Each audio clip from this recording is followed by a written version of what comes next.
एक समय में हमारी दुनिया में डायनासोर का राज था। वे चलते थे जहां आज हम वहां चल रहे हैं।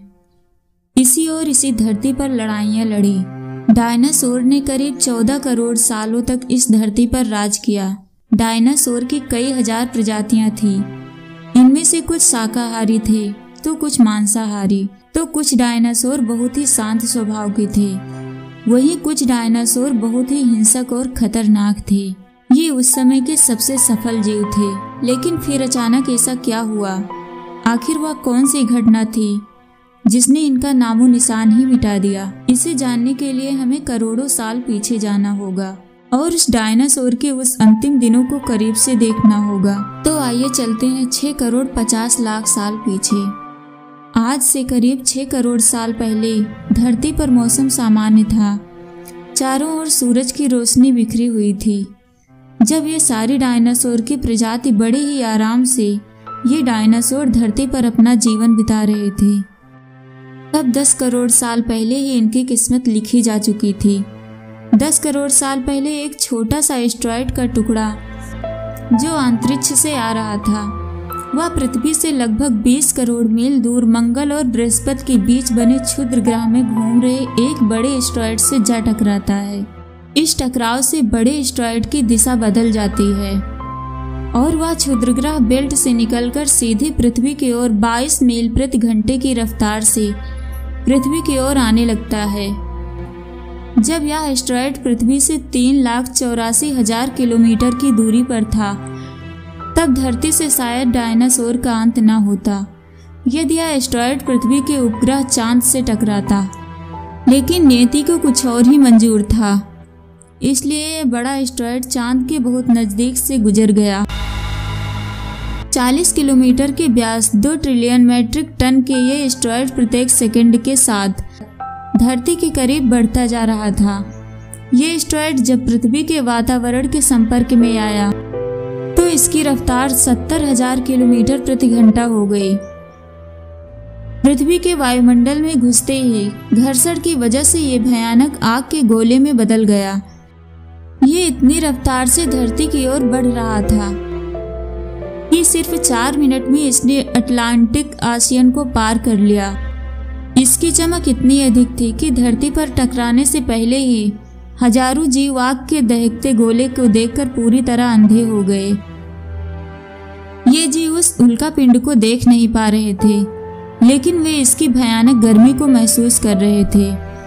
कुछ ही देर में ये एस्टेरॉयड मैक्सिको के खाड़ी के पास जमीन से टकराता है और लगभग 35,000 डिग्री सेल्सियस की एक भयंकर विस्फोट होता है। इस टकराव का विस्फोट लगभग 10 हाइड्रोजन बम के विस्फोट के बराबर था। ये विस्फोट इतना शक्तिशाली था कि इसके टकराते ही धरती के लाखों टन धातु अंतरिक्ष में चली गई। टकराव वाली जगह पर 180 किलोमीटर चौड़ा और 20 किलोमीटर गहरा गड्ढा बन गया।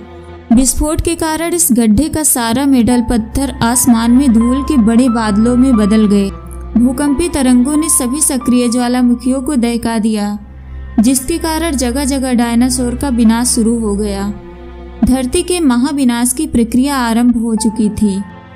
16 मिनट 40 सेकंड बाद जमीनी टकराव की वजह से धरती के अंदर चारों ओर 11.1 तीव्रता की भूकंपीय तरंगे उठने लगी। इस वजह से समुद्र में विशालकाय लहरों का निर्माण हुआ और एक के बाद एक सुनामी की लहरें चारों तरफ बढ़ने लगी। इस भयानक विस्फोट में रेडिएशन की मात्रा इतनी बढ़ गई कि इसके 8 किलोमीटर के दायरे में आने वाले सभी जीव जलकर राख हो गए। इस महाविनाश में उड़ने वाले डायनासोर जमीनी खतरों में से तो बच निकले, लेकिन ये महाप्रलय की बस शुरुआत थी। विस्फोट की वजह से जो लाखों टन मेटल पत्थर और धूल अंतरिक्ष में गया था, वह ग्रेविटेशनल पुल के कारण ठीक 40 मिनट बाद आग के गोले के रूप में पूरी धरती पर बरसने लगा। साथ ही धूल का एक बहुत बड़ा तूफान 6,000 किलोमीटर प्रति घंटा की रफ्तार से पृथ्वी की दूसरी तरफ मौत लेकर आ रहा था। ये धूल के बादल कई किलोमीटर मोटे थे, जिसकी वजह से धरती पर सूरज की रोशनी का आना असंभव था। गर्म हवाओं के कारण तापमान 100 डिग्री से ज़्यादा हो जाने के कारण धरती पर पेड़ पौधों की लगभग सारी आबादी जलकर खाक हो गई थी। विस्फोट के 90 मिनट बाद धरती का तापमान 200 डिग्री सेल्सियस तक बढ़ गया। इसकी वजह से जो डायनासोर विस्फोट के इलाके से कोसों मील दूर थे और जो 10% जीव धरती पर बच गए थे, उनमें से सिर्फ वही जीव जिंदा रह सके जिनका वजन 30 किलोग्राम से कम था। वो भी इस गर्मी से बच नहीं पाए। इस महाप्रलय से धरती पर कुल 90% प्रजातियां पूरी तरह खत्म हो गई। इसकी वजह ये थी कि इस महाप्रलय से लाखों जीव मारे जा चुके थे और पेड़ पौधों की सारी आबादी भी जलकर राख हो चुकी थी, जिसके चलते यहाँ बड़े और विशालकाय जीव जीवित बच गए थे।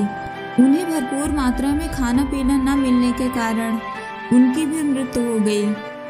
महाप्रलय किसी अन्य जीव के लिए काफी फायदेमंद साबित हुआ। डायनासोर के बाद इंसान कैसे और कहां से आए, ये जानेंगे आप लोग अगले वीडियो में। तो आप मेरे वीडियो को लाइक और शेयर कीजिए। अगर आप चैनल पर नए हैं तो चैनल को सब्सक्राइब कीजिए। तो दोस्तों चलते हैं आगे, फिर मिलेंगे नई जानकारी के साथ। जय हिंद, जय भारत।